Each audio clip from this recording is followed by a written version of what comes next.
Hey guys, it's Aria, and in this video, I'm going to break down the 8 Ivy League schools for you.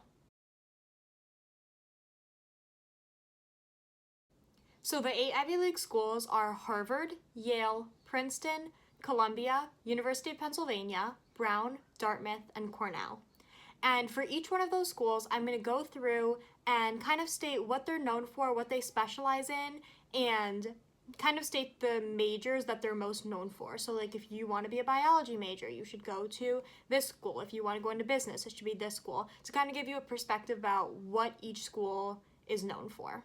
Whatever you want to study, you should go to a school that has that major or program as its flagship. For example, if you want to study physics and you really want to be a physicist, MIT would be the best school for you. Not even any of the 8 Ivy Leagues, it would be MIT. If you want to study business, it would be the Wharton School at the University of Pennsylvania. So now, if you wanted to study business, could you study business at Dartmouth? Absolutely. You're still going to get an amazing education. This is just to break down which Ivy League is the best at which program or major.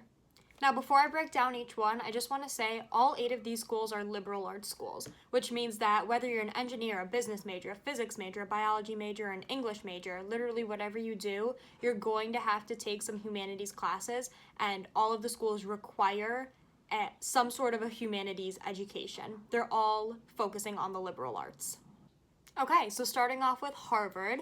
If you don't know, it's located in Cambridge, Massachusetts, so it's right outside of Boston in a really big city. It's got a great location. Out of all 8 Ivy Leagues, in my opinion, it has the best location. So Harvard is best known for engineering, business, economics, math, and finance. Really more along the economics, math, finance, business track, but it obviously has a really solid engineering program as well. It's in Boston, so there are a lot of really key internships that you can get if you go and are an econ major. A lot of people double major in econ and math and take that as a route to an MBA school, or to get their MBA at a graduate business program, because Harvard doesn't actually have an undergraduate business school, but you can major in econ and then go to a graduate school to get a business degree. But there are so many internships around Boston with a ton of really great Fortune 500 companies, so that's kind of the direction that Harvard's heading.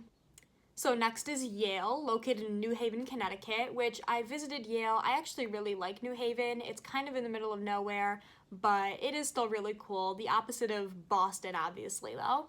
New Haven's really small, and Yale is also known for kind of the opposite things that Harvard is known for. So Yale is really known for political science, politics, English, philosophy, those really strong humanities courses. Yale, out of all 8 of the schools, is the most politically focused. So if you are a strong liberal or conservative, Yale is much more liberal than conservative though, and you're really into politics, you think you might want to go into politics, major in politics, or that's just really your thing, Yale might be the place for you. Again, very politically centered. There's a ton of rallies around Yale's campus, and those are the most popular majors.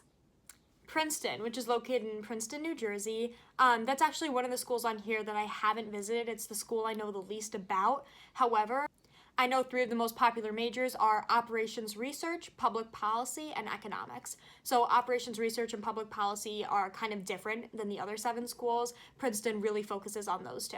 Columbia, which is located in New York City, is the most humanities-focused school out of all of them because it has a core curriculum. None of the other schools, I believe, have a core curriculum quite like Columbia's. Columbia requires you to take some classes. A lot of schools will say, okay, you need to take 4 credits of science, but whether that's neuroscience, biology, psychology, sociology, or physics, they don't really care. Columbia, though, requires you to take certain classes. One of them is Frontiers of Science. Another is on art and music. There is like literature and humanities. The exact 5 courses are on their website if you want to go look them up. It does have a physical education requirement. You have to take a swim test, I know. So it is a lot more strict. If humanities are your thing and you don't mind a core curriculum, maybe you want to go into history or English, then Columbia might be the place for you. It does also have a really strong economics program and a really strong engineering program, but no matter what, everyone has to go through that core curriculum. Unless you're in the engineering program, then you only have to do half of the core. But no matter what, whether you're an engineer or in the College of Arts and Sciences, I know it is very strict and very tough. The University of Pennsylvania, or more commonly known as Penn, which is located in Philadelphia, Pennsylvania, is known as the social ivy, and it is most commonly known for business. The Wharton School is consistently ranked the #1 business school in America and possibly in the world, but I have to check on that. But in America, the best undergraduate business school, and it is probably the most famous undergraduate business school. And that is what the University of Pennsylvania is known for. However, Penn does have 4 undergraduate schools: the College of Arts and Sciences, the Wharton Business School, the School of Nursing, and the School of Engineering. So if you want to be a nurse, an engineer, go into business, or you're just not sure what you want to study, or you want to do a major in the College of Arts and Sciences, you have all of those options available to you at Penn. That being said, the flagship for Penn that I was talking about is that Wharton School. So a lot of people major in finance or marketing. If really that's your track, then look at Wharton. Brown, which is located in Providence, Rhode Island, is more commonly known as the laid-back Ivy League. I don't know if this is exactly true. However, what's nice about Brown is that you can take any class, pass-fail. So if you are an English person, but you really just want to take an engineering course because it's interested you, but you think it might be too hard and you might not get that A or B or whatever grade you're looking for, you can just take it pass-fail and just pass the class, and it won't hurt your transcript because it'll still be a passing grade.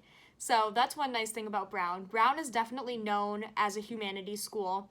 No like undergraduate business program or anything. Most people there major in, I would say, economics or English or history, focusing on the humanities track, political science. However, if you want to be an engineer, if you want to go into business, there will still be opportunities for you there, just less noted.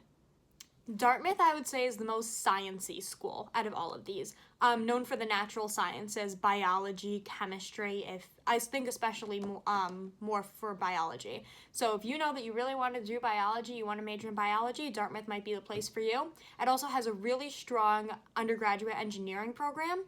So if that is of interest to you, the one thing about Dartmouth, it is literally in the middle of nowhere. There is a huge Greek scene on campus because of that. If that is your scene, then you might really like Dartmouth, but it is in the middle of nowhere. It's not in a big city. There's less off-campus housing, I would assume, because it's not in a big city, but there is a lot of really cool nature around there. I do know people that go there and they love the nature scene. If that's your thing, if you like hiking, camping, that more nature side rather than a big city, then look at Dartmouth. Cornell, which is located in Ithaca in New York, in upstate New York, is kind of known for everything, actually. You can basically do whatever you want at Cornell. You can at any of these other schools, but I wouldn't say that it really sticks out in one particular area. It has a business school, a school of hotel administration. You can go on a pre-law, pre-med track, pre-business track. There's a school for fashion, fashion and fiber science, I believe it's called, something along those lines. There's a school for engineering. It's huge, so it has a lot of undergraduate schools. You can find almost any type of person there, and you can major in anything, and it would be considered the flagship for the school. So that's it for today's video. If you got something out of it or liked this video, please like and subscribe, and leave your comments down below. I'd love to know what kind of video to make next.